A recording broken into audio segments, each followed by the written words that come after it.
What's up guys, GrimXV here and welcome back to another vrising video.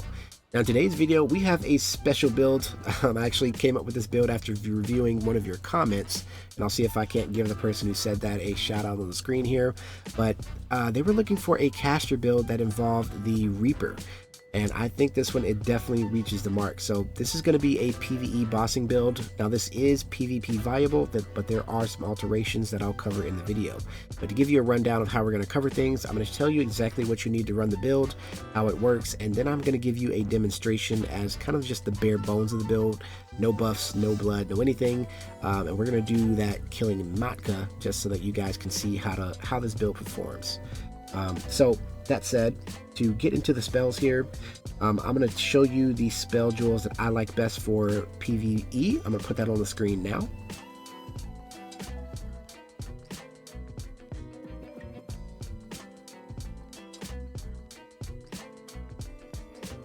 And then if I was going to alter that for PvP, I will show you those now.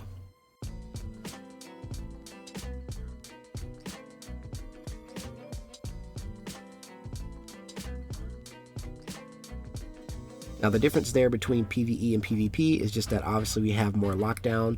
So if you are running this on a open world server, you know, you're just going to want to try to get your freeze off of your shield, and then you want to hit them with all of the lightning tendrils that'll take them into another stun.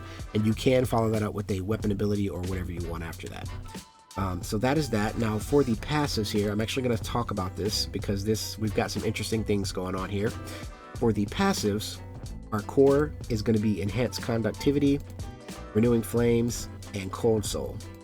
Now, starting with Enhanced Conductivity, what this does, yes, it gives us our bonus spell power, but it also allows each of our bolts to trigger the status effect. That is a big one. That's going to give us an extra 10% damage there for each of those bolts that hits whenever we have static already applied to the target. So that is going to be a ton of extra damage. And then for Cold Soul, this is why we run our Frost Barrier. This gives us 8% increased crit power, but it also gives us 8% increased damage to chilled and frozen enemies.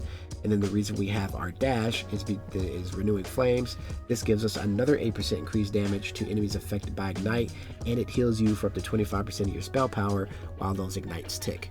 So those three there are the core, and you can get this online very early, which is very nice. Now for icing on the cake, what we have is Wicked Power. This gives us 8% increased spell crit chance, and then it has our lightning tendrils. It gives our lightning tendrils a chance to inflict a random spell effect, and that is per bolt. So you could potentially get all of the spell effects off of one cast here with 7 bolts. And I'll see if I can get that to show. So yeah, so as you can see there, it is per bolt. We've got 2 different spell, or really 3 kind of going on there. So this is going to be very strong. This means that you don't even need to do your full setup whenever you want to cast it. Sometimes you can cast a spell and get the bonus damage from Cold Soul and Renewing Flames just off that single cast, which is very nice. And then for our last passive here, we of course just have Dark Enchantment. Now at the early game, the way this is going to work, and I guess I'll show you which bosses you get this unlocked from as well in a moment.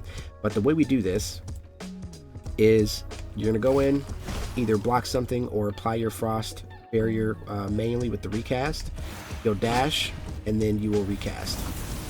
And that is going to be, as you can see, that is going to do a crap ton of damage. But that is just at the base level. Now, if you want to scale this even higher and have just even easier functionality, what I would do is I would use our longbow, our Chaos Infused Longbow, and then Mortira's Lament.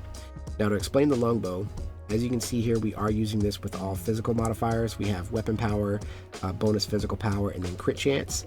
Now the reason we're doing that is because this is going to help us get some nice pops on packs whenever they're low level when doing PvE, like grinding content. But the main thing here is just to apply the ignite with its Q. And if you did not know, I can show you this. The longbow's Q actually pierces.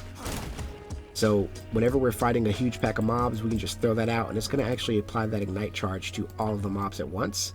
And that is going to just allow us to completely blow that pack up and kind of have that nice chain reaction we love to do.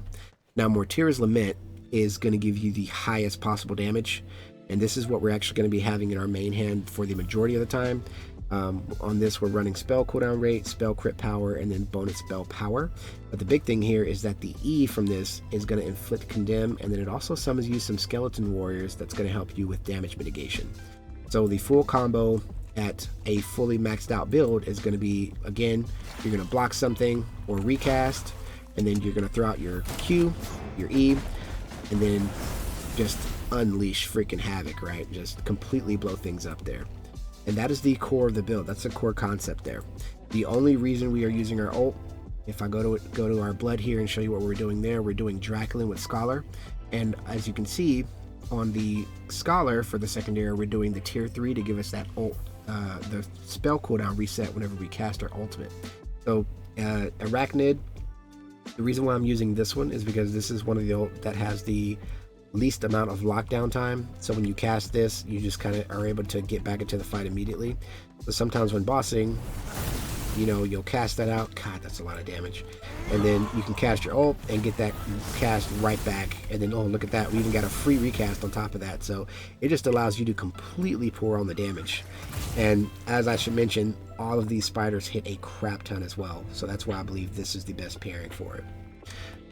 Now, to get into the armor, what we're doing for the armor here is a little special. As you can see, we are level 89. We're not 91. And that is because we are doing 2-piece of the Dracula's Maleficer and then 2-piece of the regular Maleficer there. And the reason for that is because we are stacking the spell cooldown.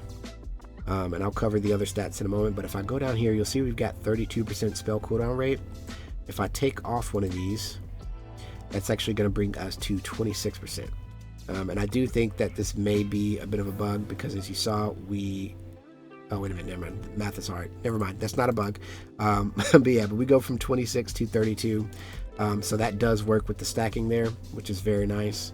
Now, you do have some options. If I were to just completely take off all of this and go up here, you can see that we are still maxed out on bonus spell power, crit chance, and crit power, as long as we have our scythe out without any armor on. So that is very nice. And all you need to bring that online is the Twisted Elixir and then our blood here.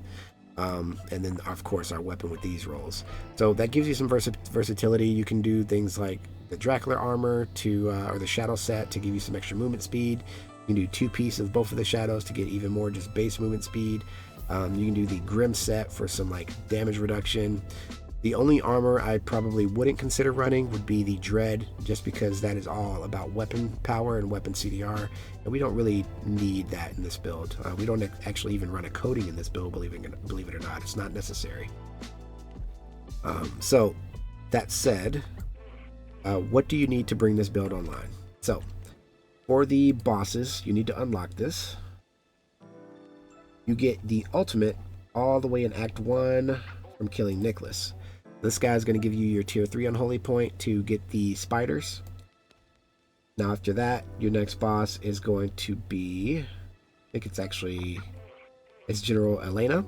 She is going to give you your first passive point as well as your tier 2 frost spell to get frost barrier.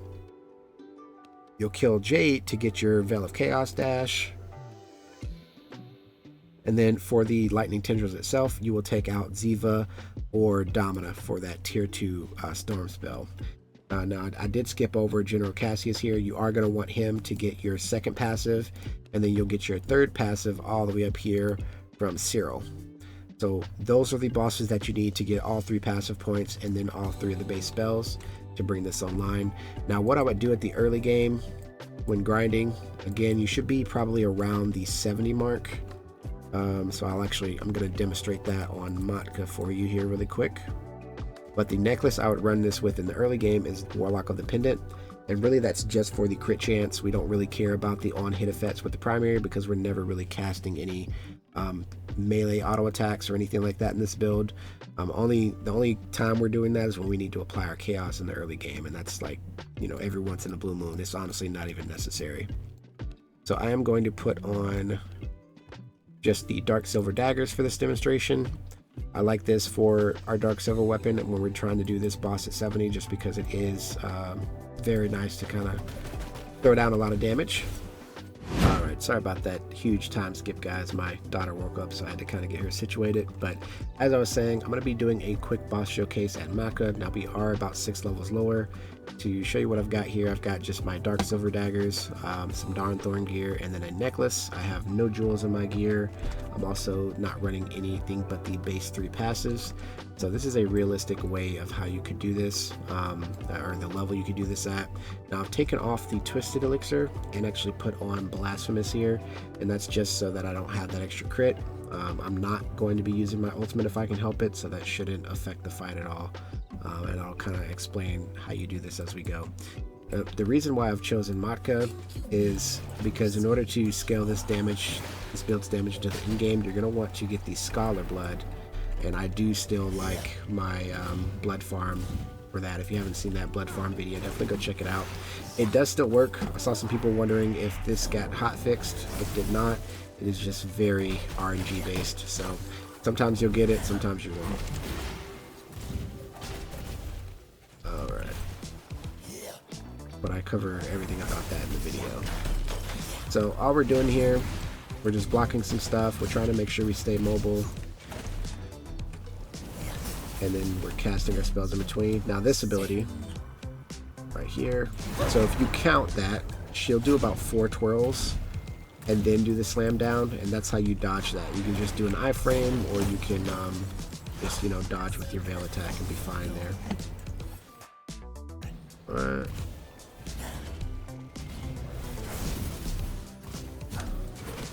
Oh, now this time we are going to get turned because we mistimed that. And all you do here is you just kind of run, space, do some loops, and you'll be fine. There we go.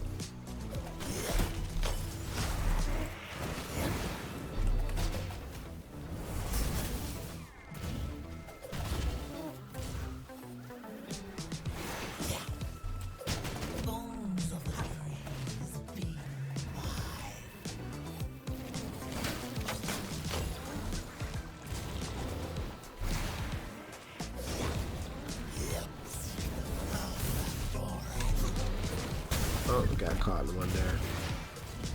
But that should be the fight here. One more rotation and then we've got her.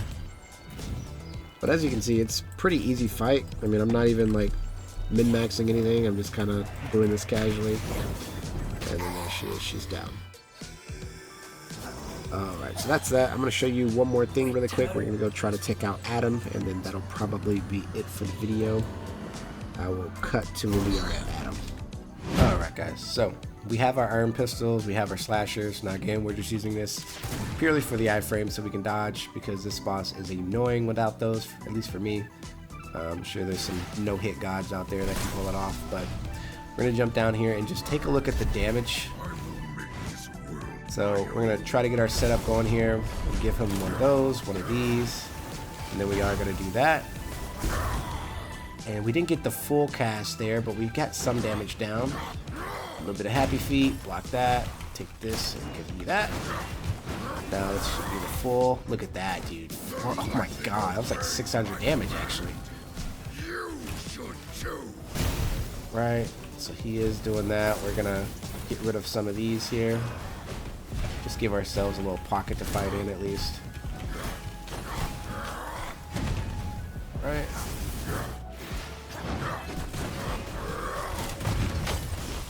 That. I mean, look at this damage, guys. We are just doing so much to this guy. Alright. And the great thing about this being a bossing build is that our Frost Shield, not only is it increasing our damage, but it actually hits really hard too. Frost Shield is Frost Barrier is crazy right now. Oh, we couldn't block that. Alright, there we go. So he's down for phase 1. It's actually going really quick.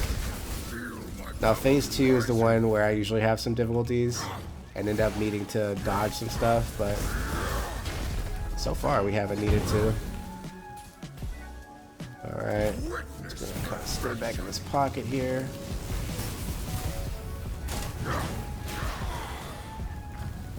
Okay, so now he has jumped.